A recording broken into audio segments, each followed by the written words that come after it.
अस्सलामुअलैकुम। सेठी से सवाल के साथ मैं हूँ सैयद आयशा नाज। मेरे साथ मौजूद है नजम सेठी साहब। अस्सलाम वालेकुम।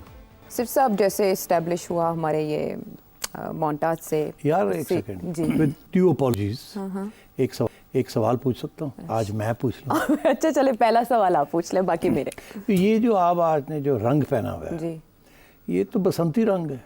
हाँ और जी। मौसम है मानसून का और बारिशों का मौसम है। और तो ये क्या कोई अच्छी को बाहर नजर आ रही है आपको आगे या क्या? नहीं, ये बसंती रंग है। पाकिस्तान में अब बसंत होती नहीं है। एफर्ट्स बढ़ी हुई, आपको पता है किसी ज़माने में, और बसंत तो बाहर की आमद का ऐलान भी होती थी। तो अब कौन सी बाहर की आप इंतजार कर रही हैं या उसको वेलकम करने के लिए आप ये रंग पहना? एक्चुअली मैं मिस कर रही थी बसंत के त्यौहार को बहुत ज़्यादा। अच्छा। उस पर दो मुख्तलिफ राय पाई जाती है, लेकिन बसंत से फिर मुझे याद आया कि पाकिस्तान तहरीक इंसाफ के अंदर भी एक बसंत चल रही है। मतलब आपका कि पाकिस्तान तहरीक इंसाफ नहीं, पाकिस्तान तहरीक इख्तलाफ। मेरा मतलब भी यही था कि पाकिस्तान तहरीक इंसाफ में जो बसंत हो रही है वो यूं हो रही है कि एक दूसरे की गुड्डी काटने की कोशिश हो रही है। Okay, got it. मेरे इत्तला के मुताबिक 3 धड़े हैं जो इन्फॉर्मेशन है। फिर इमरान खान साहब ने डयाला जेल में सबको बुलाया भी। 2 धड़े, जो 2 ग्रुप्स वो समझते हैं कि हैं उनके दरमियान, वो अफ़वाम व तफ़हीम और मुसालहत कराना चाहते थे। उमर अयूब साहब कह रहे हैं कोई धड़े नहीं है, लेकिन इमरान खान साहब चाह रहे थे कि दोनों के दरमियान गुफ्तगू शनीद हो। वो जेल इंतज़ामिया ने मुलाकात का उन्हें वक्त नहीं दिया। लेकिन मैं आपसे ये जानना चाहती हूँ कि एक दूसरे पर इस्टेब्लिशमेंट का बंदा होने का जो इल्ज़ाम लगाया जा रहा है, ये ग्रुप्स किस किस के ज़रिए असर चल रहे हैं और कौन है जो इस्टेब्लिशमेंट का है ग्रुप? हाँ, इंटरेस्टिंग, बिकॉज आपने कहा 3 ग्रुप्स। मेरे इत्तला आपके मुताबिक 3 ग्रुप्स हैं। मेरा ख्याल है 1-2 लोगों से मैं बात कर रहा था, मुझे तो लगता है 4 ग्रुप्स हैं। अच्छा। मगर लेट्स आइडेंटिफाई देम। पहला ग्रुप तो है वो तो वकला हजरात और वो लोग जो पार्लियामेंट में बैठे हैं, उमर एंड कंपनी, उमर अयूब है जी। वो और 2-3 लोग हैं वहाँ, ठीक है ना। पहला ग्रुप ये वो हैं जिनको ऑफिशियल पोजीशंस मिली हैं। शिबली फराज साहब हैं, शिबली है। हालांकि उन्होंने उमर अयूब साहब से कुछ दिन पहले इस्तीफा मांगा। उधर बैरिस्टर गोहर अपनी जगह पर हैं। बहरहाल ग्रुप एक है अच्छा, पार्लियामेंट के अंदर, हाँ, जो एक्टिव है इस वक्त, फ्रंट लाइन। उसके बाद दूसरा ग्रुप जो है वो लोग हैं जो कि शोर शराबा डाल रहे हैं अभी। वो कौन सा ग्रुप है? अभी तो शेर अफजल मरवत साहब है और एक फवाद चौधरी साहब अचानक नमूदार हुए। तो तीसरा ग्रुप की बात अच्छा अच्छा, चलो शेर अफजल मरवत साहब को याद करें। देखिए, पहले शेर अफजल मरवत जो हैं, गंडापुर साहब, मरवत साहब, असद कैसर साहब, ये सारे एक ग्रुप में थे। अच्छा। हाँ, अब ये हुआ है कि मरवत साहब जो है उनके ऊपर इल्ज़ाम लगने शुरू हो गए हैं कि ये एस्टैब्लिशमेंट के आदमी हैं, ये हमें तंग कर रहे हैं। और ये उमर अयूब वाले जो लोग हैं जो उनको सपोर्ट करते हैं, वो ये इल्ज़ाम मरवत पे लगा रहे हैं। तो एक ग्रुप तो हो गया पार्लियामेंट वाला, दूसरा ग्रुप हो गया जो कि केपी में है जी, और तीसरा ग्रुप मैं समझता हूँ कि वो तीसरे ग्रुप में वो लोग हैं जो कि जिनके अच्छे ओहदे नहीं मिले, जो शायद तवक्को कर रहे थे कि खान साहब उन्हें अहमियत देंगे। असद कैसर एंड कंपनी, ऐसे भी लोग हैं ना। Asad Qaiser was a very important player in Imran Khan earlier government. Speaker से ज़्यादा इंपॉर्टेंट कौन होता है जी, मगर उनको कुछ नहीं मिला। इसीलिए वो, और ये जो सेकंड ग्रुप है, ये वो ग्रुप है जो कहता है कि हुकूमत और अपोजिशन के साथ को बातचीत करनी चाहिए और कोई रास्ते निकालने चाहिए। इसीलिए असद कैसर साहब ने पेशकदमी की थी कि जी मौलाना के साथ बातचीत की जाए और उनको साथ दिया। अली मीन गंडापुर साहब तो मिलके आए थे उधर। अच्छा, तो ये ग्रुप वो है, गंडापुर साहब वाले और असद कैसर साहब वाले। दूसरा ग्रुप तो आपने कहा वो पार्लियामेंट वाले हैं। अब मरवत ना इधर का रहा ना उधर का रहा, तो मैं समझता हूँ मरवत साहब ने भी अपना एक छोटा सा ग्रुप बना लिया है। और अब फवाद चौधरी कूद पड़े और वो अली जैदी और एक्स गवर्नर सिंध वगैरह उनको साथ लेके चलना चाह रहे हैं और वो चाह रहे हैं कि हुकूमत के साथ मिलके और एस्टैब्लिशमेंट के साथ कोई रास्ते। इसीलिए फवाद चौधरी ने तारीफ़ की है असद कैसर साहब की जी, और उन्होंने सख्त तनकीद की है उस ग्रुप की जो कि इस वक्त बाहर बैठा है, जो कि बाय द वे ये रऊफ़ हसन वारा इस किस्म के लोग हैं उसमें। तो इतने सारे ग्रुप्स बन गए, इतनी सारी पोजीशंस लोगों ने ले ली हैं। आज असद कैसर साहब ने कहा कि फवाद चौधरी को कि भाई इतना हथौली रखो, इतना ज़्यादा अटैक ना करो पार्टी के अंदर लोगों को और कोशिश करो सबको इकट्ठा करें। मगर डिफरेंसेस तो हैं, इतने सख्त इख्तलाफात हैं और खान साहब चुप हैं।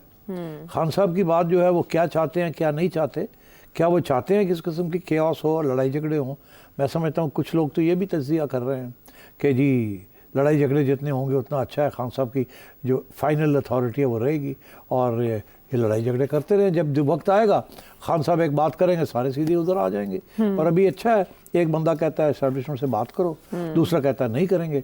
मैं आपको कहता हूँ कि ये खान साहब की पॉलिसी है। अच्छा। एक जो है वो रास्ते निकालता है इधर से, दूसरा बंद करता है ताकि ये लोग भी कह सके कि खान साहब लेट गए हैं और खान साहब कॉम्प्रोमाइज़ करने के लिए तैयार हैं। मगर एट द सेम टाइम आपने देखा कि खान साहब एक वक्त उनका ये भी बयान था कि हम गवर्नमेंट के साथ बात करने के लिए तैयार हैं, और जिसकी वजह से फिर शहबाज शरीफ साहब को कहना पड़ा कि हम तैयार हैं। फिर उसके बाद ये था कि नहीं हम तो उनके साथ ही बात करेंगे जिनका रियल पावर है।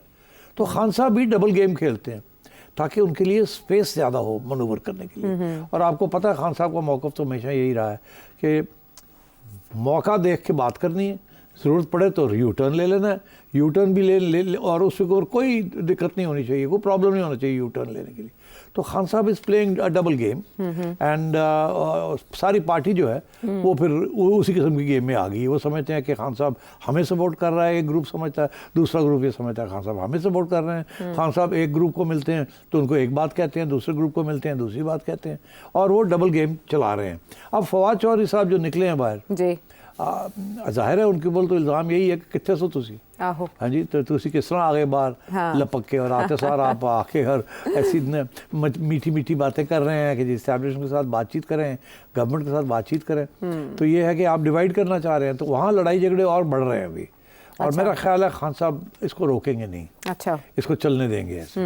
That's what I think. तो ये जो इल्ज़ामात लग रहे हैं कि ये लॉन्च इमरान खान साहब ने उनके कहने पर फवाद चौधरी साहब एक्टिव हुए हैं, वो कुछ भी कर सकते हैं, पार्टी में कैओस हो सकता है, ये एक राय है जो आपने कहा।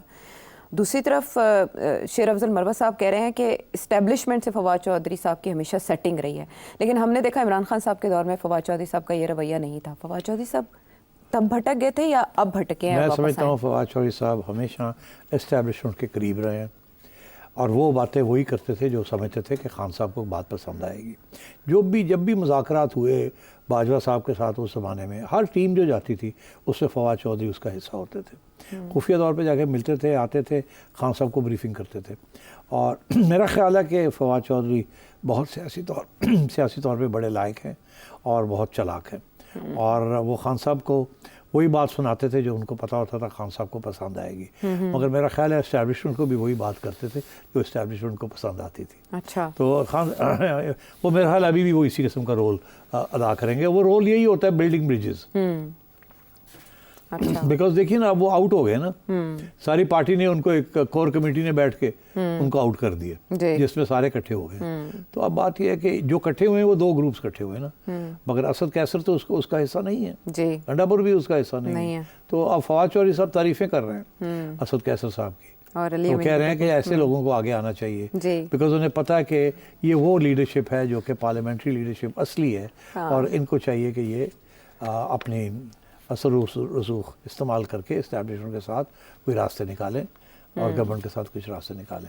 तो पुराने स्टाइल पॉलिटिशियंस हैं। अच्छा, ये इमरान खान साहब के दौरे हुकूमत में भी फवाद चौधरी साहब पे शक किया जाता था मुबैना तौर पर कि ये शक तो किया जाता था, मगर इमरान बहुत पसंद करता था फवाद चौधरी साहब को। अच्छा, फवाद चौधरी जिस किस्म की बातें करता था ना, बड़ी हिट होती थी। और मुझे इस बात का इल्म है ज़ाती तौर पे कि फवाद जब मिलने जाता था खान साहब को, तो ये फैसला करके जाता था वही गल्लां करनियां ने जी खान साहब को पसंद आएंगी। अच्छा। और खान साहब को बातें पसंद आती थी, तोड़ी है जी, तोड़ी है, तोड़ी एक कर देंगे, वो कर देंगे, चुक फटे चुक दो फला कर। अच्छा। तो इमरान वहाँ जाके यही बातें मीटिंग में हमेशा हार्ड लाइन लेता था। अच्छा। और इमरान को बड़ा मज़ा आता था। हाँ। और फिर जब लताड़ता था अपोजिशन को उस वक्त की, जब ये गवर्नमेंट में थे, ठीक ठाक खड़काता था। हाँ। और किसी को नहीं छोड़ता था, और उसके लफ्ज़ों के अंदर बड़ा मज़ायका होता था, है ना, तो इसलिए खान साहब उसको बड़ा पसंद करते थे। हाँ, लेकिन शेर अफजल मरवत साहब का ये कहना कि रजीम चेंज ऑपरेशन में फवाद चौधरी साहब का भी किरदार था, दूसरी तरफ फवाद चौधरी साहब अभी ऐसा लग रहा है बज़ाहिर जैसे ये ब्रिज बिल्डिंग के लिए एक्टिव हुए हैं। ऐसे ही है, सही है। लेकिन उनका फवाद चौधरी साहब का ये कहना कि इद्दत केस शुरू करने पर तलखियां ज़्यादा हुई, इद्दत केस में माफ़ी मांगनी पड़ेगी। कौन माफ़ी मांगेगा? दूसरा ये कि अगर पीटीआई ने एस्टेब्लिशमेंट से डील की तो अंजाम नून लीग और पीपल्स पार्टी से बुरा होगा, तो फिर डील ये तो नहीं करवा रहे? नहीं, वो डील जो है वो बातें ऐसी होती हैं आयशा, पब्लिक में बातें ऐसी होती हैं, बिहाइंड द सीन्स कुछ और होता है। जब हो जाती है डील तो फिर सारे शुरू हो जाते हैं कि मामला हल हो गया, आगे बढ़ें, ये करें वो वसीतर मफाद में। अच्छा, तो वो मैं समझता हूँ इमरान खान फवाद के खिलाफ कभी भी कोई ओपन लाइन नहीं लेंगे। अच्छा, ठीक है, राइट। और इसी से हमें पता चल जाएगा। फवाद पूरी कोशिश करेगा कि वो खान साहब को फिर मिले। और मेरा ख्याल अभी मुलाकात तो नहीं हुई। नहीं, अभी तक तो नहीं हुई। तो वो थोड़ी सी हार्ड लाइन ले रहे हैं अपना इमरान साहब, बिकॉज उन्हें पता है बाहर पूरा एक मवाद बना हुआ है फवाद के खिलाफ। मगर वो मिलेंगे, मेरा ख्याल है फवाद की मुलाकात होगी इमरान से। अच्छा, और मेरा ख्याल है उसके बाद फवाद आएगा और उसकी अहमियत बढ़ जाएगी फिर। ठीक है। शेर अफजल मरवत साहब जो हैं वो तो 15 या 16 जुलाई तक इमरान खान साहब से मिलने जा रहे हैं। रऊफ हसन साहब ने कहा है कि जब कश्ती डूबने लगती है तो चूहे इधर उधर भागते हैं, तो उन्होंने तो मुलाकात क्यों दी जा रही है? उन्होंने शायद इशारा फवाद चौधरी साहब की तरफ किया है, तो मरवत की तरफ भी किया होगा। हाँ, मैं भी वो जो मुश्किल वक्त आता तो उन्होंने कहा ये जो लोग इधर उधर हो गए पार्टी में, अब उनकी वापसी की गुंजाइश अभी नहीं और इसका फैसला खान साहब करेंगे। पाकिस्तान तहरीक इंसाफ की ये अंदरूनी जो भी चपकलिश है, पाकिस्तान तहरीक इंसाफ ने बैरून मुल्क अपना मुकदमा बहुत अच्छा लड़ा है। यहाँ तक कि सेनेटर इरफान सिद्दीकी साहब ने भी अपने कॉलम में लिखा कि पाकिस्तान तहरीक इंसाफ ने जो काम कर दिखाया वो नून लीग भी निकाले जाने के बाद नहीं कर सकी। उसकी वजह यह है कि अमरीकी कांग्रेस में इनके हक़ में करारदाद आ जाती है और दूसरी तरफ जो अक़वाम मुत्तहिदा का वर्किंग ग्रुप है वो इमरान खान साहब की रिहाई का मुतालबा कर देता है। ओन चौधरी साहब प्रेस कॉन्फ्रेंस करते हैं और कहते हैं कि इसके लिए पाकिस्तान तहरीक इंसाफ की लॉबिंग हुई है। कितनी इफेक्टिव होगी? अब आपने उस करारदाद के बाबत तो हमें बता दिया था non binding, but working group की तरफ से ये मुतालबा कितना अहम है? देखिए, इसके दो पहलू हैं। एक तो ये है कि ये कैसे हो गया, यूनाइटेड नेशंस जिनीवा में भी कामयाबी हासिल हुई है पीटीआई को और कांग्रेस में भी हुई है। तो ये कैसे हो गया, हमें पता चला, हमें गवर्नमेंट को पता नहीं चला, एस्टैब्लिश को पता नहीं चला ये होने जा रहा है। इन्होंने कुछ काउंटर किया, नहीं किया, क्या हुआ? तो अब जो बातें निकल रही हैं वो यही निकल रही हैं कि फॉरेन ऑफिस की जो ब्यूरोक्रेसी है, अच्छा, उसके अंदर भी बड़ी हमदर्दियाँ हैं खान साहब के लिए। और जैसे फ़ौज के अंदर थी, जैसे की ब्यूरोक्रेसी में भी हैं, जैसे अब जो नुमाया हो रही हैं। तो इशू बन गया है ये कि ये कैसे हो गया सब कुछ। हमें तो कहानी दी जा रही थी कि सब कुछ अंडर कंट्रोल है। वहाँ के जो एम्बेसडर हैं मसूद खान साहब थे जी, वो तो यही कहानी लिख के भेज रहे थे कि एवरीथिंग इज अंडर कंट्रोल, सब ठीक ठाक है। मगर जो लोग आजकल जो तबसरे कर रहे हैं वो ये कह रहे हैं कि जी नहीं, उस वक़्त भी जब आसिम मुनीर साहब अमेरिका गए हैं तो उस वक़्त भी इनकी ये फीलिंग थी कि हमारी एम्बेसी जो है वो फुली हैंड्स ऑन डेक नहीं है, थोड़ी सी रिलैक्स्ड है और उनके कोई ख़ास असर रसूख नहीं है अमेरिकन एडमिनिस्ट्रेशन के साथ या कांग्रेस के साथ। तो इसलिए सवाल तो खड़े हो गए थे उस वक्त। क्योंकि नोटिस किया होगा ना जी कि वो एम्बेसडर साहब जहाँ भी जाते हैं उनको ख़ास लिफ्ट कोई नहीं कराता। तो ये चीज़ नोट की जाती है कि एम्बेसडर हैं आप, आपको अगर लोकल एडमिनिस्ट्रेशन लिफ्ट नहीं करा रही या आपकी हैसियत नहीं पहचान रही तो फिर आप कर के रहे हैं यहाँ। सबसे सेंसिटिव पोस्ट है ना। और सबसे इम्पोर्टेंट बात यह है कि इनको लगाया था पिछली एडमिनिस्ट्रेशन ने, बाजवा साहब की हुकूमत ने इनको लगाया था। He was president of Azad Kashmir और रिटायरमेंट के बाद he had retired as from the foreign service. इनको फिर लगा दिया एज प्रेसिडेंट, फिर एक दिन उठा के और अमेरिका भेज दिया। तो मतलब है कि उस वक्त भी बाय द वे मेरा ये मौक़िफ़ था और मैंने कहा भी था कि इट्स अ बैड चॉइस। ये वो वक्त है जिसमें आपने अमेरिका के साथ ब्रिजेस बिल्ड करनी है, बिकॉज बहुत सी मिसअंडरस्टैंडिंग हो चुकी है। मगर मसूद साहब जो हैं वो उस इस्टेब्लिशमेंट का हिस्सा रहे हैं पास्ट में, माजी में, जो कि बड़ी हॉस्टाइल रही है to American state department and to the White House and to America. ये हार्ड लाइनर है, ये he is a hard liner on Kashmir, अच्छा, एटसेट्रा। तो जब तलकात बनाने होते हैं तो फिर हार्ड लाइन नहीं चलती ना, और स्पेशली सुपर पावर के साथ तो हार्ड लाइन नहीं चलती ना। तो इसलिए इनको वहाँ भेजना in my view was a mistake. Okay, and तो अब अंडू होने जा रही है वो मिस्टेक? अब अंडू कर दिया उन्होंने, बिकॉज उन्होंने ये देखा है कि ये जो करारदाद पास हुई है ये चुपके से ही हो गई, पता ही नहीं चला किसी को। एम्बेसडर साहब ने इतला ही नहीं दी कि ये होने जा रही है, हम ये कर रहे हैं इसको रोकने के लिए, हम कामयाब होंगे, हम नहीं होंगे, क्या होगा, हमें और मदद की ज़रूरत है, आप किसी को भेजें यहाँ, ये कोई इस किस्म की कम्युनिकेशन नहीं हुई। और एक दिन सुबह खबर आ गई कि जनाब हाउस ऑफ रिप्रेजेंटेटिव्स में तो पता नहीं कितने मेजॉरिटी ऑफ इतने लोगों ने 300 पता नहीं कितने लोगों ने, और उन्होंने जनाब ये रेजोल्यूशन पास कर दिया। तो ये रेजोल्यूशन रातों रात नहीं बनते, इसके लिए लॉबिंग होती है, इसके लिए लोग इकट्ठे होते हैं, इसके लिए ड्राफ्ट्स बनते हैं, फिर उनके ऊपर हर लफ्ज़ के ऊपर लड़ाई झगड़े होते हैं। तो पाकिस्तान एम्बेसी को पता होना चाहिए ना कि क्या हो रहा है क्या नहीं हो रहा। इनके पास भी तो लॉबियस्ट हैं, इनके पास भी तो लोग हैं जो कि इनको बताना चाहिए था। और ये इल्ज़ाम ये लग रहा है मसूद के ऊपर कि इनको पता था कि ये बनने जा रहा है, मगर ये बताना नहीं चाह रहे थे, और इन्होंने all is good, all is well news भेजते रहे ताकि इनके ऊपर ना कोई दाग लगे। तो ये तो गुमराह कर रहे थे। तो ये अब ये इल्ज़ाम ये लगना चाहिए। देखिए ना, यहाँ तो यही होता ना कि एक तरफ से एक 2+2 4 नहीं बनता, 22 बन जाता है। अब उन पे ये भी इल्ज़ाम लगना शुरू हो जाएगा कि वो तो हमदर्दी है उनकी हमने इमरान खान से। उन्होंने इनफैक्ट क्या एक किसी ने व्लॉगर ने तो ये भी कह दिया कि उन्होंने डिलिबरेटली फैसिलिटेट किया है ये रेजोल्यूशन। तो इस किस्म की चीज़ें इस मुल्क में चलेंगी। होता कुछ है और फिर जब वो नाकाम हो जाता है या कामयाब हो जाता है तो हर किस्म के इल्ज़ाम लगने शुरू हो जाते हैं। तो फॉरेन मगर ये ज़रूर है कि वो फॉरेन ऑफिस जो है स्पेशली एम्बेसडर साहब उन्होंने को ख़ास कुछ नहीं किया।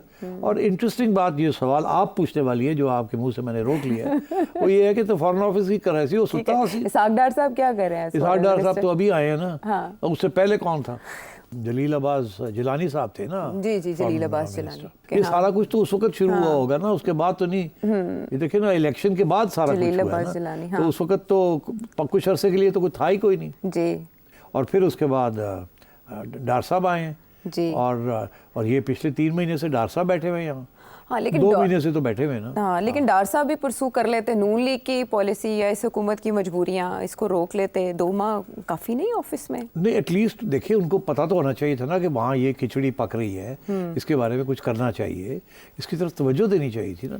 तो ये कि जी कोई गल नहीं, नॉन बाइंडिंग है। अच्छा, अरे भाई नॉन बाइंडिंग आप देखें ना, एक चीज़ का असर दूसरी चीज़ के ऊपर होता है, दूसरी का तीसरी के ऊपर होता है। अब ये एक परसेप्शन क्रिएट हो जाती है। अब अमेरिका में एक परसेप्शन क्रिएट हो गई है इमरान के हक में, इतनी बड़ी डेवलपमेंट है ये एक पब्लिक ओपिनियन चेंज हो जाता है ना। फिर कल को इदारियाँ लिखने, लोग इदारियाँ लिखने शुरू कर देंगे। ये बाइंडिंग तो नहीं होते, नॉन बाइंडिंग होते हैं, मगर प्रेशर टैक्टिक्स होते हैं। तो अब जो जिनीवा में जो हुआ है कि वहाँ भी कोई रिप्रेजेंटेशन नहीं हुई, पाकिस्तान की हुकूमत ने डिफेंड ही नहीं किया अपना रिकॉर्ड ह्यूमन राइट्स का, और जो यहाँ जो कुछ हो रहा है। तो ये भी लगता है कि वहाँ भी कोई मिली भगत है, या वहाँ के जो डिप्लोमेट स्टेशन है वहाँ उनकी भी नाअहली है या नाकामी है। तो ये हो क्या रहा है? क्या हो रहा है? और इसका पीटीआई को फायदा होगा पाकिस्तान में? बिल्कुल हो रहा है ना। देखिए ना, फायदा पाकिस्तान में हो या ना हो, एक प्रेशर टैक्टिक इंटरनेशनल बन रहा है। अब आप यकीन करें इदारे आने शुरू हो जाएंगे। एक आध तो आ भी गया मेरा ख्याल है, और अब और इदारे आएंगे इंटरनेशनल मीडिया में कि इमरान के साथ ज़्यादती हो रही है। बिकॉज डोंट फॉरगेट, इमरान के हक में जो उसके जो साथी हैं, दोस्त हैं यूके में या यूएसए में, बड़े अमीर लोग हैं, उन्होंने लॉबीज पे कर रहे हैं। आज तो मेरा ख्याल है जुल्फी ने कह ही दिया, उन्होंने कहा ये तो मना तो नहीं है ना, मतलब गलत तो नहीं है ना, बिल्कुल जायज़ है। मगर पाकिस्तान हुकूमत क्या कर रही है, इनके सफीर क्या कर रहे हैं? What are they doing? They sitting on their back sides doing nothing, और दे आर सेइंग कि we want to do something, give us instructions. और फॉरेन ऑफिस सोया हुआ है, या फॉरेन ऑफिस में तब्दीलियाँ हो रही हैं, कोई आ रहा है कोई जा रहा है, किसी की मोटिवेशन नहीं है कि ऐसी क्यों बाहर निकल के कुछ करिए, ऐसी तो घर जाना है 2 दिन बाद। और मतलब ये है कि कल को अगर फॉरेन में फाइनेंस मिनिस्टर साहब उठ के चले जाते हैं, नाराज़ हो जाते हैं, तो लगभग के पहुंच जाएंगे वहाँ फाइनेंस मिनिस्ट्री में। वो अभी भी थोड़ा बहुत तो काम कर ही रहे, देख तो रहे हैं तो ऐसी चीजें चल रही है। मैं समझता हूँ कि गवर्नमेंट भी जो है ना, वो जैसे आपने पीटीआई का जो हाल बताया, गवर्नमेंट का भी कुछ ऐसा ही हाल है, पतला हाल है, पतली है। और तो जावेद लतीफ़ साहब भी कह रहे हैं कि हम जिस बातों में आके हमने तहरीक एतमाद मूव करा दी, वो तो इमरान खान साहब को पॉपुलर करने के लिए थी। अब कहाँ बात चलेगी, गलती का अब एहसास हो रहा है जाके। उस वक्त मैं समझता हूँ कि बहुत सारे लोग यही कह रहे थे नून लीग के अंदर, इन्होंने करो, जल्दी करो, वोट ऑफ नो कॉन्फिडेंस लेके आए। उसमें कोई भी एक्सेप्शन नहीं था। जहां आके डिफरेंसेस ऑफ ओपिनियन शुरू हुए वो ये था कि निकाल तो दिया, हुण की करिए पहले ये था कि अब कितनी देर के लिए हमने आना है, फिर ये था कि कौन प्राइम मिनिस्टर बनेगा जी। तो उसके अंदर भी दो कैंडिडेट थे, एक खाकान अब्बासी साहब थे और एक शहबाज शरीफ साहब थे। एक ये मौक़िफ़ था कि 1 महीने के बाद हमने इलेक्शन कॉल कर लेनी है, दूसरा ये था कि इस्टेब्लिश के साथ मिलके और IMF प्रोग्राम करना है और बह जाना है महीना साल तो बह ही जाना before we do the election. तो देख लिए फिर क्या हुआ। अगर ये हुकूमत में मौजूद लोग या चलें नून लीग के अंदर लोग मौजूद जो लोग तारे और दूसरी तरफ इरफान सिद्दीकी साहब जैसे लोग पाकिस्तान तहरीक इंसाफ की पॉलिसी को अप्रिशिएट कर रहे हैं, जिस तरह से मुकदमा आलमी सतह पर पाकिस्तान तहरीक इंसाफ ने लड़ा है, तो इसमें नून लीग के लिए भी निशानी है। वापस आते हैं एक ब्रेक के बाद। शो में साथ देने का शुक्रिया। जैसे इस प्रोग्राम के शुरू में मैं उलझे हुए मामलात का जिक्र करने वाली थी, वो पाकिस्तान तहरीक इंसाफ के तो उलझे ही हैं, अदालती महाज पे भी बड़ा कुछ उलझा हुआ है। 3 बहुत अहम फैसले अब सुप्रीम कोर्ट में लगे हैं जुलाई के महीने में, और उनसे मुल्की सियासत की समत का तयन होगा। लेकिन एक और मामले को लेकर बहुत जो कन्फ्यूजन हुई वो था इलेक्शन ट्राइब्यूनल्स में जजेस की अपॉइंटमेंट और मुशावरत का मामला होनी चाहिए हाई कोर्ट और इलेक्शन कमीशन के दरमियान या नहीं, और रिटायर्ड होने चाहिए जजेस या हाजिर सर्विस सिर्फ वो या मिले जुले होने चाहिए, या मिले जुले होने रले मिले होने चाहिए। वो जैसे आपने देखा गुड्डी जो है वो चप खाती, कभी इधर जाती कभी उधर जाती। ये रिटायर्ड और हाजिर सर्विस के हवाले से पॉलिसी क्या रही, क्या सूट करता था हुकूमत को, क्या तब ऐसा किया गया? जरा आसान तो करें मामला, आसान तरीके से, क्योंकि ये कॉम्प्लिकेटेड मैटर्स होते हैं। 2017 में ऐसे हुआ कि नवाज शरीफ हुकूमत ने एक तरमीम लेके आए इलेक्शन एक्ट के अंदर और ट्राइब्यूनल्स के सिलसिले में कि आगे से सर्विंग और रिटायर्ड जजेस दोनों इंक्लूड किए जाएंगे फॉर इलेक्शन ट्राइब्यूनल्स, और उसमें मशावरत की जाएगी between the election commissioner and the chief justice of high courts. फिर 2023 में इसको अमेंड कर दिया गया, पिछले साल इसको अमेंड कर दिया गया और कहा कि सिर्फ सर्विंग जजेस ही होंगे, अब कोई ज़रूरत नहीं है रिटायर्ड की जरूरत नहीं है। हाँ। और उससे भी मुशावरत होगी, जज चीफ जस्टिस साहब नाम दे देंगे और सर्विंग जजेस के, और इलेक्शन कमीशन उसमें से चुन लेगी। अब जाके इन्होंने एक नई तरमीम आज कर दी है जो ये कहती है कि नहीं, अब सिर्फ रिटायर्ड जजेस ही होंगे और सर्विंग जजेस नहीं होंगे, और सारे के सारे इख्तियारात जो हैं वो इलेक्शन कमीशन को दे दिए, उसमें कोई मुदाखलत नहीं करेगा हाई कोर्ट का। अच्छा, सब पहला सवाल तो ये खड़ा हुआ कि पिछले साल आपने एक कानून किया, आज बिल्कुल उसके आपने 180 डिग्री टर्न ली और आपने कुछ और कर दिया। तो ये सवाल भी खड़ा हो गया कि आपने ये क्यों किया, इसके पीछे कोई सियासी मकासद हैं या नहीं है, पहले क्यों किया था वो और अब क्यों किया ये। एक तो ये, दूसरी एक और भी बड़ी दिलचस्प बात है, वो ये कि अभी केस चल रहे हैं जी। अभी आज ही एक अदालत ने, सुप्रीम कोर्ट ने ये फैसला किया था सुबह कि एज इलेक्शन कमीशन पुराने जो कानून है उसको सस्पेंड कर दिया था और कहा था कि आप इलेक्शन कमीशन जाए, chief justice of Lahore high court से बात करें और वहाँ तय करें कि आपके कितने होंगे और रिटायर्ड कितने होंगे, सर्विंग कितने होंगे, या अगर सर्विंग ही देने हैं तो कौन से होंगे कौन से नहीं होंगे। तो ये आप जाके मशावरत करके इस मसले को हल करें। तो अभी ये मामला इधर से सुप्रीम कोर्ट ये जजमेंट दे रहा है, उधर से पार्लियामेंट ने रातों रात कानूनी तब्दील कर दिया और कहा कि नहीं, अब मशावरत वगैरह की कोई ज़रूरत नहीं है, सारे के सारी फैसला इलेक्शन कमीशन करेगी और सारे रिटायर्ड जजेस लेंगे। और तारण सार जो लॉ मिनिस्टर हैं उनका ये कहना है कि इसलिए ही किया गया कि हाई कोर्ट्स के ऊपर और अदालतों में बहुत सख्त प्रेशर है एग्जिस्टिंग काम का, और हम चाहते हैं इलेक्शन ट्राइब्यूनल जल्दी जल्दी काम करें। नहीं तो 5-5 साल पहले लग गए थे और उन्होंने हवाला भी दिया है कि कौन से केसेस से पिछली इलेक्शन, कासिम सूरी साहब उनके केस का हवाला उन्होंने दिया, 5-5 साल तक वो हाजिर सर्विस की वजह से। बात सही है कि सिटिंग जजेस जो है उनके पास इतनी डिटेल ना टाइम है, इतनी ना डिटेल में जाने का, जहाँ इलेक्शन ट्राइब्यूनल के अंदर बहुत सी चीज़ें देखनी पड़ती हैं, दोनों साइड्स प्रेजेंट करते हैं, रिकाउंटिंग होती है, ये होता है वो होता है, हर किस्म की चीज़ होती है। तो मैं ये समझता हूँ कि इन्होंने अब ये इसलिए ये कि जी टाइम इलेक्शन ट्राइब्यूनल जल्दी करें। मगर जो इल्ज़ाम लग रहा है, इल्ज़ाम ये लग रहा है कि इलेक्शन कमीशन वन साइडेड हो गई है, इलेक्शन कमीशन का बिल्कुल मिली भगत है विद द एस्टैब्लिशमेंट, और जिसकी वजह से इलेक्शन कमीशन का जो रोल रहा है इलेक्शन के अंदर वो भी डाउटफुल और ड्यूबियस और कंट्रोवर्शियल रहा है। ये पीटीआई का मौक़िफ़ है, और अब भी वो देख रहे हैं कि जो हाई कोर्ट जजेस जो लगा रहे हैं उन्होंने शायद पीटीआई के हक़ में फैसले देंगे ट्राइब्यूनल्स के अंदर, इसलिए उन्होंने ये गवर्नमेंट चाहती है कि नहीं ये ना हो, और उन्होंने ये एक्सक्यूज़ दिया कि जी वो टाइम नहीं है और तो जजेस सर्विंग जजेस जो बड़े बिजी हैं और हमें इलेक्टेड हम ट्राइब्यूनल्स में रिटायर्ड जजेस को लेंगे हम। तो ये this is what's going on. और इंटरेस्टिंग बात ये है कि सारे जुडिशरी भी अपने मौक़िफ़ चेंज कर रही है और गवर्नमेंट भी अपने मौक़िफ़ चेंज कर रही है और पीटीआई भी अपने मौक़िफ़ चेंज कर रही है। सब यू टर्न्स ले रहे हैं और इसका सिर्फ एक ही इसका कंक्लूजन आप ड्रॉ कर सकते हैं कि everybody is playing politics, everybody is playing politics. There is the politics of the election commission, there is the politics of the PTI, all is happening. और इससे ज़्यादा बुरी बात नहीं हो सकती, इससे ज़्यादा इंस्टेबिलिटी आप क्रिएट नहीं कर सकते जब रियासत के अदारे जो हैं और सियासी जमातें जो हैं और गवर्नमेंट्स जो है इस तरीके से और जजेस जो है इस तरीके से बिहेव करें। तो मैं कहता आ रहा हूँ कि क्लैश की तरफ जा रहा है, कॉन्फ्रंटेशन की तरफ जा रहा है, कहीं ना कहीं आके कोई गड़बड़ होगी। अच्छा, लेकिन गड़बड़ को कोई तो रोकेगा। अब जैसे सिर साहब इलेक्शन को, ये फरवरी में इलेक्शन हुए और तकरीबन पाँच माह हो चुके हैं और हमारा जो लॉ है वो ये कहता है कि आपने 6 माह के अंदर अंदर ट्राइब्यूनल्स बना के फैसले करने हैं, क्योंकि इलेक्शन को फिर बहुत वक्त गुजर जाएगा तो फिर बेमानी हो जाएगा ये सारा प्रोसेस। सुप्रीम कोर्ट ने जो ट्राइब्यूनल्स तश्कील का मामला था, इसमें लाहौर हाई कोर्ट का फैसला और इलेक्शन कमीशन का नोटिफिकेशन दोनों ही मुअत्तल कर दिए। फिर शाम को ये जिस बिल का, जिस कानून का आप हवाला देते हैं, सेनेट से वो पास हो गया। प्रिवेल क्या करेगा? जाहिर है बिल प्रिवेल करेगा ना। अच्छा। मगर जैसे आज सुना मैंने सलमान अकरम राजा ने कहा हम इसको चैलेंज करेंगे। अब देखिए, सुबह जब मैं अखबार खोलता हूँ ना, और 4 अखबारें खोलता हूँ मैं, अच्छा, सवाए जजेस, जुडिशरी, अदालतें, पिटिशंस, चैलेंजेस, इसके अलावा कोई खबर कोई नहीं। हर चीज़ जो हुकूमत करती है उसको चैलेंज किया जाता है, हर फैसला जो जुडिशरी को चैलेंज किया जा रहा है, या एक साइड कर रही है या दूसरी साइड कर रही है। ऐसे लगता है कि सारी की सारी आपकी पार्लियामेंट और आपकी जो सियासत है outside parliament and inside parliament, वो पार्लियामेंट में नहीं है, वो बाहर आके अदालतों में घूम रही है। हालांकि हमें ये कहा गया था कि पार्लियामेंट के अंदर जो फैसले होते हैं they are final, that is the law.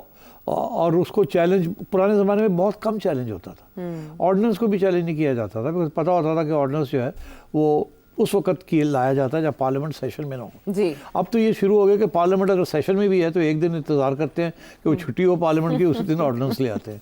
तो मतलब है कि आइन की तो धज्जियाँ उड़ाई जा रही हैं, मोम की नाक बना के इधर मोड़ लिया उधर और मोड़ मैं लिया। बताऊँ आपको, सारे मुलव्वस है इसमें। जी। हुकूमत भी मुलव्वस है, एस्टैब्लिशमेंट भी मुलव्वस है, पीटीआई भी मुलव्वस है, और they're all taking sides. I'm sorry to say this. हाँ, तो इसमें अब ये लाहौर हाई कोर्ट का मामला सुप्रीम कोर्ट गया था, जो इलेक्शन कमीशन लेकर गया था। अब लाहौर हाई कोर्ट में हुई है एक नई तकर्री, खातून चीफ जस्टिस आई हैं। इस तकर्री के बारे में भी सवाल, हाँ, वो इसलिए क्योंकि बाईपास किया 2 सीनियर जजेस को और ये नंबर 3 पे थी, इनको ले आए हैं। मगर फैसला तो ये जुडिशल कमीशन करती है ना। तो उन्होंने ये फैसला किया कि पहले 2 जो जजेस थे they are not competent enough, इसलिए उनको बाईपास किया गया। और ये भी कहना है कि इस पर इत्तफाक था कि इनको बनाया जाए चीफ जस्टिस। और उन पे जो इल्ज़ामात लग रहे हैं कि वो किसी एक पार्टी के जैसे एक नहीं, मेरा ख्याल है वो को 15 साल पुरानी कोई तस्वीर निकाल के जिसमें ये शायद किसी मजलिस में बैठी हुई हैं किसी नून लीग लोगों के साथ, तो वो निकाल के वो प्रोपेगेंडा पीटीआई कर रही है। मगर मैं नहीं समझता ऐसी कोई बात है। I think she is a fair and independent and good जज, कोई ऐसी बात नहीं है। मैं समझता हूँ अच्छी बात है, पहली सुप्रीम कोर्ट हाई कोर्ट की जज एक खातून है, मैं समझता हूँ और भी होनी चाहिए।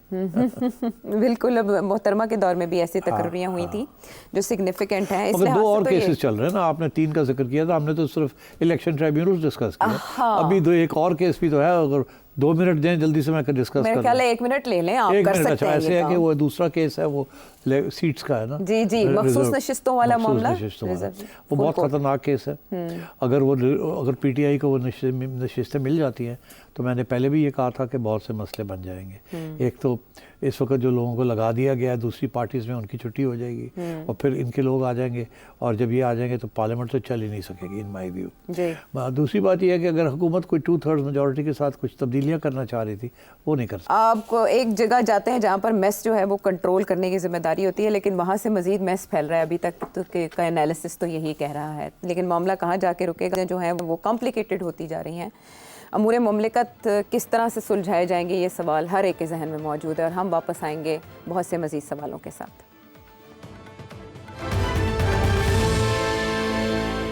और अब सिलसिला आपके सवालों का। मोहम्मद ज़ुबैर साहब लाहौर से क्या जानना चाह रहे हैं? ये जो मौजूदा बजट आया है, ये मेरे हिसाब से तो अवाम का कत्ल है। इस पे आप क्या अपनी राय का इजहार करना चाहेंगे? देखिए, आपको अभी नज़र आ रहा है कि अवाम का कत्ल है। एक्चुअली अवाम का कत्ल तो शुरू हो गया था पिछले साल, जबकि एक पीडीएम की गवर्नमेंट आई थी और उन्होंने ये फ़ैसला किया था कि आईएमएफ का प्रोग्राम चलाना है। उस वक़्त उसके ऊपर झगड़े भी हुए, क्योंकि मिफ्ता इस्माइल साहब कह रहे थे कि आईएमएफ का प्रोग्राम करना है और इसाक डार साहब कह रहे थे कोई ज़रूरत नहीं है, हम आंखें दिखाएंगे और हम आवाम के लिए कोई मुश्किलात नहीं पैदा होने देंगे। मगर जब ये फाइनली ये फैसले हुए तो फिर वहीं से शुरू हो गया था आईएमएफ प्रोग्राम। पेट्रोल की कीमतें बढ़नी शुरू हो गई, and so on and so fourth. तो वो तो एक सिलसिला चल रहा है और आगे भी चलेगा। तो पहली बात तो ये है कि, और दूसरी बात ये है कि जब इन्होंने ये फैसला किया था इस हुकूमत नून लीग वालों ने कि इन्होंने एक इंटरिम गवर्नमेंट बनानी है और उस पर आईएमएफ का प्रोग्राम चलाना है, तो उसी वक्त ये नज़र आना शुरू हो गया था कि नून लीग की एज पार्टी फारग हो जाएगी अगर उन्होंने ये सब कुछ किया आवाम के ख़िलाफ़। तो जब इलेक्शन आएंगे तो ये उड़ जाएंगे, और वही हुआ। इलेक्शन आए तो ये उड़ गए। वो और बात है, हुकूमत बना ली। वो इमरान खान साहब भी नहीं जीते थे, उन्होंने भी हुकूमत बना ली थी 2018 में। तो इस मुल्क में ऐसे ही होता है।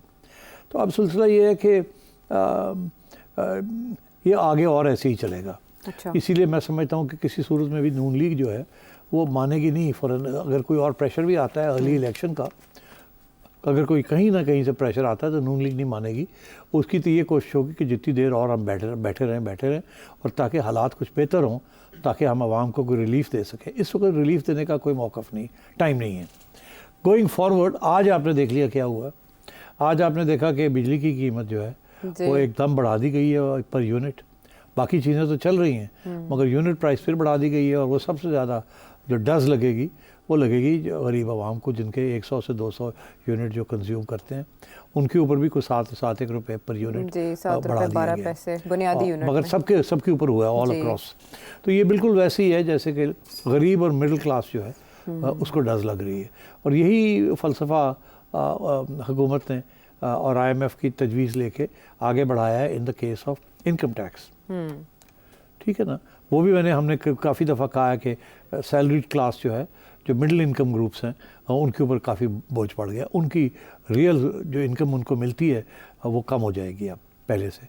तो अगर कोई तनख्वाहें बढ़ती भी हैं तो उनको कोई फ़ायदा नहीं होगा, बिकॉज एक तरफ जनरल इन्फ्लेशन चल रही होगी जीएसटी की वजह से। हर चीज़ जो है 10 से 18% महंगी हो जाएगी। और दूसरी चीज़ ये है कि ये जो टैक्स ब्रैकेट्स बढ़ा दिए कि जी पहले आप इतने % टैक्स देते थे अगर आप लाख रुपए महीना कमाते थे, अब आप जितने पहले देते थे उसका डबल देंगे आप। तो इसी तरीके के साथ सारे जो ब्रैकेट्स हैं सब के ऊपर बढ़ गया है। सबसे कम जो परसेंटेज इंक्रीज़ हुई है वो सबसे ज़्यादा अमीर लोग हैं, उनके ऊपर सबसे कम परसेंटेज इंक्रीज़ हुई है। परसेंटेज इंक्रीज़, और जो सबसे लोअर लेवल पे है उनके ऊपर परसेंटेज इंक्रीज़ सबसे ज़्यादा हुई है। तो ये बिजली वाला भी मामला बिल्कुल उसी किस्म का है। सब स्लैब्स के होगा मगर सबसे ज़्यादा असर जो है नेगेटिव जो है वो गरीब लोगों के ऊपर होगा। तो अब आई बात के ये क्यों कर रहे हैं ऐसे। इनको कुछ एडजस्टमेंट नहीं कर सकते थे। पैसे इकट्ठे करने हैं ना, तो पैसे इकट्ठे करने के तो बहुत से तरीके होते हैं। और मेरा ये मौक़िफ़ रहा है कि इन्होंने पैसे अमीरों से इकट्ठे करने के वो जो रास्ते हैं उनको एक्सप्लोर नहीं किया या उधर गए नहीं हैं। और इन्होंने अमीरों को छूट दे दी है या रिलेटिव छूट दे दी है। वैसे छूट तो किसी को नहीं मिली, सबके ऊपर डज लगी है, मगर अमीरों के ऊपर कम लगी है relatively in regards to their income, और जो मिडिल क्लास है उसके ऊपर ज़्यादा लगी है। तो ये एक सियासी तौर पे ये खुदकशी की तरह ये खुदकशी है सियासी तौर पे। तो इसलिए किसी वक्त भी हंगामी हालात हो सकते हैं यहाँ, और अगर ऐसे हुआ तो बड़ा मुश्किल हो जाएगा इस गवर्नमेंट को सर्वाइव करना। और उसके बाद अगर किसी स्टेज पे अगले 1 साल 2 साल में इलेक्शन भी होते हैं तो नून लीग तो बिल्कुल वाइप आउट हो जाएगी। नून लीग का नामो निशान नहीं रहेगा, इतना गुस्सा है आवाम के अंदर। तो ये बात होगी। एक बात अगर टाइम है तो मैं क्लियर कर दूँ। मैंने तजवीज़ दी है, मैंने एक ट्वीट भी की है। मैंने ये कहा है प्राइम मिनिस्टर साहब को कि आप मेहरबानी करें, ये जो आपने मिडिल क्लास के ऊपर जो टैक्स स्लैब्स जो है वो परसेंटेजेस रेट्स बढ़ा दिए हैं, इसको वापस करें। अच्छा। दूसरा मैंने ये कहा है कि जो बेनज़ीर इनकम सपोर्ट प्रोग्राम है उसके अंदर पैसा और डालें, क्योंकि वो सबसे गरीब औरतों के लिए है और गरीब हाउस होल्ड्स के लिए है, तो उधर पैसा और खर्च करें, ठीक है, ताकि जो ये इन्फ्लेशन की वजह से, महंगाई की वजह से, या इनकम टैक्स की वजह से, या जीएसटी की वजह से जो महंगाई हो रही है उसको ऑफसेट करने के लिए आप बेनज़ीर इनकम सपोर्ट प्रोग्राम में डायरेक्ट जो है इनकम ट्रांसफर है वो आप करें। अच्छा। दुनिया पहचानती है कि बेनज़ीर इनकम सपोर्ट प्रोग्राम, जो भी नाम रखें उसका, डायरेक्ट ट्रांसफर्स का, it's a very highly effective way to help the poor. और यहाँ आपको पता है कि 40-45% जो आवाम है वो पॉवर्टी लाइन, जो वर्ल्ड बैंक ने डिफाइन की है पॉवर्टी लाइन, उससे नीचे गिरी हुई है। तो एक तो ये मैंने तजवीज़ दी है कि बेनज़ीर इनकम सपोर्ट प्रोग्राम में पैसे और डालें। दूसरी मैंने ये तजवीज़ दी है कि रिवर्स करें मिडिल क्लास के ऊपर जो आपने बोझ डाल दिया।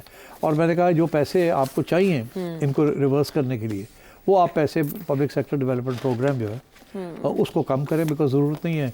सड़कें अगर 1 साल नहीं बनेंगी तो कोई फ़र्क नहीं पड़ेगा, अगर 2 ब्रिजेज़ नहीं बनेगी तो कोई फ़र्क नहीं पड़ेगा, ठीक है। और साथ मैंने ये कहा कि MNAs को जो आप 500 अरब रुपए दे रहे हैं 1 साल के अंदर, इनको भी रोक दें। अगर आप इनको दे भी दें ना, और ये पैसे उसमें से 40% तो में चला जाता है, 20% इनकी जेब में जाता है, 20% ब्यूरोक्रेसी ले जाती है, बाकी 50% जो है उसमें से 10% कंट्रैक्टर ले जाता है और 50% लगता है। तो अगर आप ये इसको बंद कर देंगे तो कोई फ़र्क नहीं पड़ेगा। MNA और जो आपके जो सपोर्टर्स हैं वो 1 साल और बर्दाश्त कर सकते हैं, ठीक है। उन्होंने पैसे खर्च किए इलेक्शन में, अब वो जल्दी जल्दी पैसे बनाना चाह रहे हैं ताकि उनको डर लगा हुआ कल को इलेक्शन ना आ जाए तो क्या करेंगे। तो कोई बात नहीं, इलेक्शन अभी नहीं आ रही, तो आप इनको कहें 1 साल सब्र करें। वो जो 500 अरब है उसको 250 अरब कर दें, कहीं और डाइवर्ट कर दें, उधर कर दें। हाँ। तो यहाँ से पैसे निकालें। और जो ओवरलैपिंग मिनिस्ट्रीज़ हैं, बहुत सी मिनिस्ट्रीज़ हैं जो कि प्रोविंशियल भी हैं और फेडरल भी हैं, हालांकि डिवोल्यूशन हो चुकी है, तो वो ख़त्म करें उनको, फारा करें लोगों को और वहाँ से पैसे बचाएं। तो पैसे बचाने के बड़े तरीके हैं जी। और नेक नियति होनी चाहिए वैसे, और अमीरों के ऊपर और भी बहुत कुछ हो सकता है। उसमें आप जाते जाते मैं ये कह दूँ कि मैंने पिछले प्रोग्राम में पिछले हफ्ते एक बात कही थी। मैंने कहा था ये जो नया कानून आया है कि रिटायर्ड फौजी या सर्विंग फौजी या सर्विंग ब्यूरोक्रेट या रिटायर्ड ब्यूरोक्रेट, ये जो है जब इनकी ज़मीनें या इनके जो असासे हैं ज़मीन, वो जब प्रॉपर्टीज़ बेचते हैं, हाँ। तो इनके ऊपर ट्रांसफ़र टैक्स नहीं लगेगा, ठीक है। अब ये हमने अखबारों में यही पढ़ा था, तो इसलिए मैंने ये कहा। मुझे ये क्लैरिफिकेशन आई है जो लोग एक्सपर्ट्स हैं इसके अंदर, और फिर अता तारर साहब ने भी एक प्रेस कॉन्फ्रेंस की है जो मैंने सुना है, जिसमें उन्होंने कहा ऐसी सूरत हाल नहीं है, ये छूट जो है ये सिर्फ उन लोगों के लिए है, retired military and serving, retired और सर्विंग मिलिट्री ऑफिसर्स या ब्यूरोक्रेट्स जिनका कोई तल्लुक शोधा से है, अच्छा। जो कि सर्विस टू द स्टेट पे मारे गए हैं, उनकी फैमिलीज़ के लिए है, या रिटायर हो गए हैं but they have service record, तो उनके लिए ये है। और सिर्फ एक्सेप्शंस है एक ट्रांसफ़र के लिए, जो उनको ज़मीनें मिलती हैं हुकूमत से या फ़ौज से, ये उसके ऊपर है, किसी और चीज़ पे नहीं है। और अगर उसको ये ट्रांसफ़र करते हैं जो इनको एजाज़ में मिलती हैं, वो पहली दफ़ा उसके ऊपर नहीं होगा, उसके बाद अगर फिर करेंगे दूसरी दफ़ा या तीसरी दफ़ा वो तो फिर नहीं होगा, फिर उसके ऊपर लगेगा सारा कुछ। तो अगर मैं रिटायर्ड हूँ और मेरा तल्लुक शोधा से है या सर्विस टू द स्टेट है, तो जब मैं पहली दफ़ा वो जो ज़मीन जो मुझे मिली है वो जब मैं ट्रांसफ़र करूँगा तुम्हारे नाम पे, तो वो उसके ऊपर ट्रांसफ़र ड्यूटी नहीं होगी, मगर तुम जब करोगी आगे तो उसके ऊपर लगेगी, ठीक है। तो ये सब कह रहे हैं कि इतना बड़ा चीज स्टेप नहीं है ये, it is a very focus thing. इसको ऐसे ना लगे कि हमने सारी मिलिट्री ब्यूरोक्रेसी सिविल सर्विस को हमने ये सहूलत दी है। तो I stand this is the situation. Okay ठीक है, लेकिन उससे पहले जो तजावीज़ आपने हुकूमत को दी, अगर आपने दोबारा आवाम में जाना है तो आपको एक दीवार बनना पड़ेगा मुश्किलात और आवाम के दरमियान, और वो रास्ते बहुत से ऐसे मौजूद हैं जिन्हें out of the box solution कहा जाता है। और एक अरसे से ये हुकूमत बात कर रही है, कभी किफ़ायतशारी कमेटी बनाकर और कभी आउट ऑफ द बॉक्स तरीके ढूंढने की बातें करके, लेकिन अभी तक हमें इस बजट में कम से कम ऐसा कोई पहलू दिखाई नहीं दिया। तो इन तजावीज़ पर गौर करना बहुत ज़रूरी है। आपके सवालों के लिए नंबर आपके सामने, अगले प्रोग्राम तक के लिए इजाज़त।